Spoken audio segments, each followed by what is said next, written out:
driving force really is, I thought that,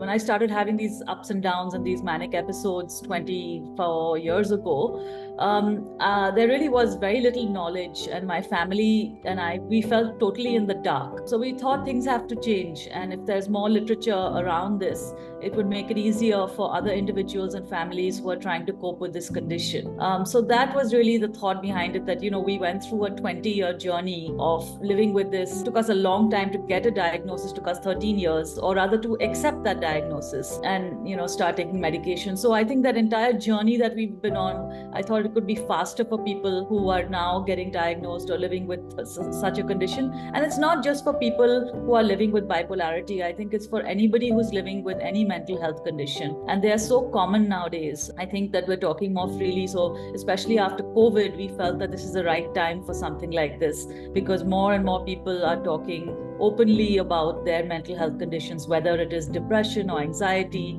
eating disorders, or any other mental health condition that they might be dealing with.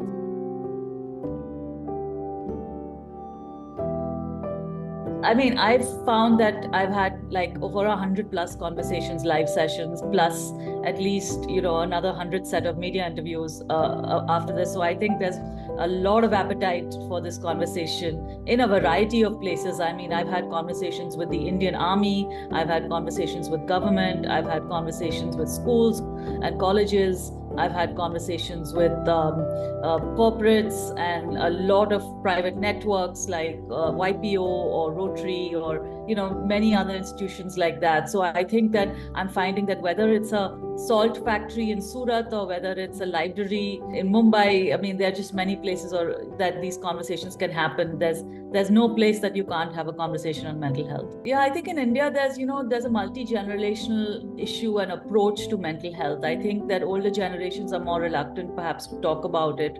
Whereas the younger generation, especially those of us who are exposed to, Instagram and social media and Western social media in particular, are much more fluent, and sometimes they use all these words even very casually, people in their 20s or the teens and the 20s. And, so I think that there's different attitudes. You can't just paint entire society with one brush. Like, I think depending on where we're coming from, there's different attitudes, whereas there are parts of our country who don't even have the vocabulary to talk about mental health.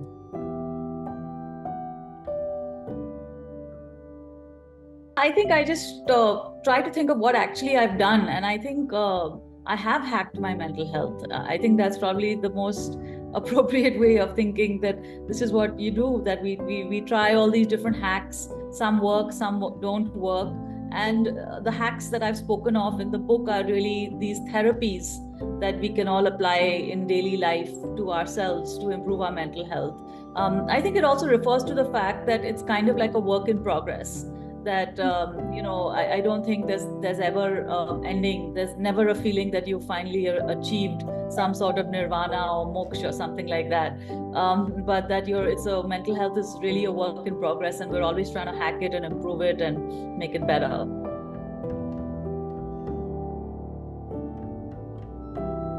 When I refer to the troika, what I say is there's 3 therapies that really help me survive. And that's the role of medication and talk therapy. That's the first one. The second one is the role of the family love therapy, and then the third one is lifestyle. So these are the 3 things that I think any doctor will tell you, that you need to do them all together. Get the support of your family, have the right lifestyle, and then also take the meds if you need them, or talk to a therapist or a counselor. And which is also, I think, very essential. But then apart from that, there are 4 therapies that help you go from surviving to thriving. And those are separately mentioned in the book also. But I think that many people just struggle with the first 3, which is getting the right medical help, getting the support of family, and getting their lifestyle in order in terms of their sleep and exercise and nutrition and play and, all those factors.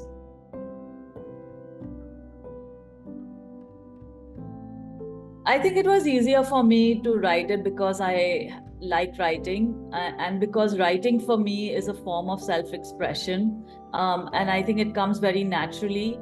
But I think, these days we do spend a hell of a lot of time writing, to text to people, and We're constantly communicating with people over the phone, through WhatsApp and through others. So why not try and have that conversation with yourself through journaling? I think it's absolutely essential. I don't think I could have written this book had I not been journaling for as long as I did.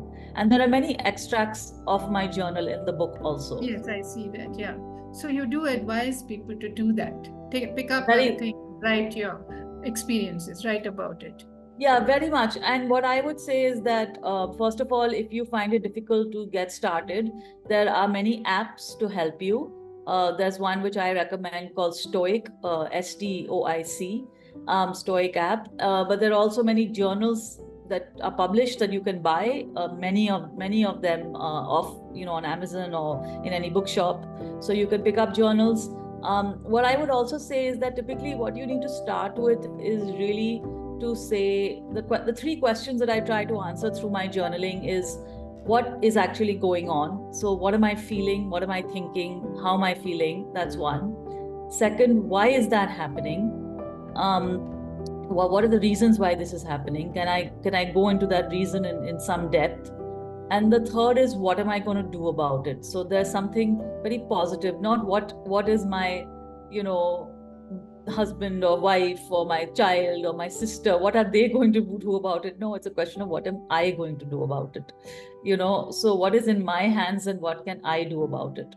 So I think that if you just try and answer these three questions, what's going on, why is it going on, and what am I going to do about it, then automatically you start feeling a lot more positive and empowered that you can actually drive the change, and you can understand the triggers of what is upsetting you at any point in time.